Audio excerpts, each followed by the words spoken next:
Hayyee akkam nagaa fayyaa keessanii jirtu hundi keessanuu bakka jirtutti nageenyi ku isin haa ga'u isiniin jedha. Torbee dabaree torbee har'a sirba wahii isinii qabadhee dhufe waa'ee artistoota keenyaa irratti waan tokko dubbadheen jira. Aaraallee deebi'ee muuziqaa tokko qabadhee dhufe muuziqaan kun garuu laallamee jira. Muuziqaa kana yeroo ammaa kana keessatti jaalatama waan ta'eef ammallee deebi'ee warra laalaniif deebi'ee akka laataniif deebisee isiniif dhufe artistoota keenya waliin haa jajjabisnu waliin haa guddisnu isin jedha. Kanumaan deebi'ee immoo warri ijoolleen baay'een keessan Saudi Arabiyaa, Dubai, achi ijoollee baay'ee Kuwait maalii ke jirtan Ameerikaa, Jarman keessaa fi ijoolleen baay'een keessan jechuudha jajjabaadhaa maal naan jechaa turtanii ijoollee baay'een keessan galatoomaa isiniin jedha.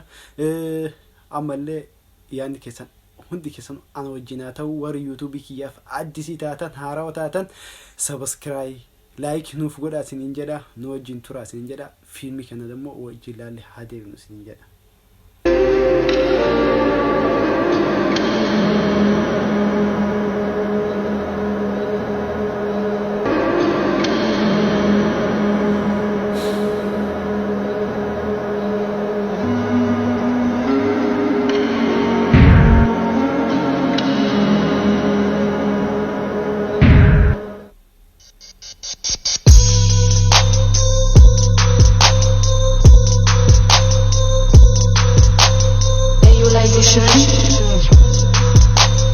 Saibi nakadata adi nadagesa bahambati iansen tato tati itu demt isi khada khoben dumti mutabachun kayo city dima kanun bikama kheti tanadinan rakonteti urji sami baridina akam umma ada cinach adam hugu faru karta mata gubba sikatam sudati tanam baridu infagati gurma dagdu khabajan dagdu khennan diddu fagonten tu mana sentu gahim betu gada bau senum ganda nama banu lafun ada fagontau batun ada fayanga hutaun ganda hola max baru irawaya anti baru ira berdana dia tu utia denta madat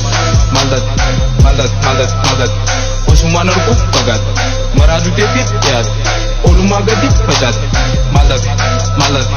madat osumanarku bagat abdi muru kalbin jutulaf kumnantaf bilandum ifa manu soda santu haf hayo ketu galma gawudaf fagon jiru ijanar kun murad abdi kabat dabat ifyader. Hayyee muuziqaa akkuma wajjin ilaalle turatti jechuudha. Muuziqaan akkasiin tole abdii qaba. Jechuun ammallee deebinee yeroo taanuuf waan tokko wal madaalchisee iskiriiniidhaan isinii fidee dhufaa torbee dhufu irratti jechuun amma laayikii isaanii kan jechuun nama biraatii fi kan isaanii jechuun kan uummatuma ollaa kenna biraa kana jechuudha wal bira qabee isinii fidee dhufaa jira.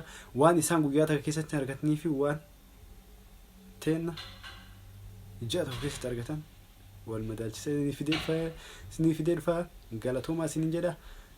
Hundi keessanuu jajjabaadhaa torbee gaarii isiniin jedha hunda keessanii jechuudha. Achi dura garuu waa'ee dheengaddaa Johaar dubbate irratti waan tokko isinii fidee dhufee jira. Warra dhaganiif akka dhagahu jechoota baay'ee kan nama ajaa'ibuu fi kan namatti tolu baay'ee dubbatee jira. Isinii fidee jira. Itti deemaatti dhaggeeffadhaa isiniin jedha. Jangan dikarang ada gitu kero kuyu kero salale kero adamu kero biyako kero arabia kero babia jirtu jirra jada jinni nabatu jirtu kero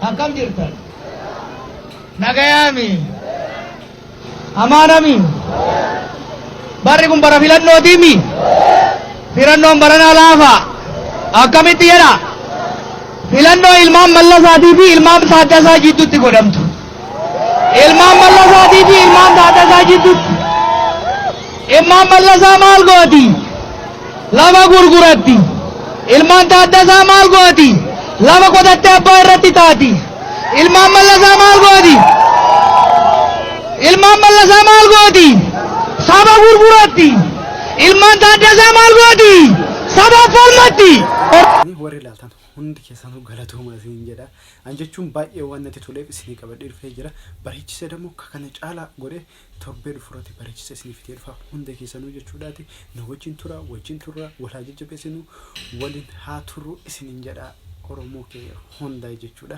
kanumaaf hundi keessanuu galatooma bakka jirtanitti hunda keessanuu nageenya koo isin haa ga'u torbee gaarii isiniin jedha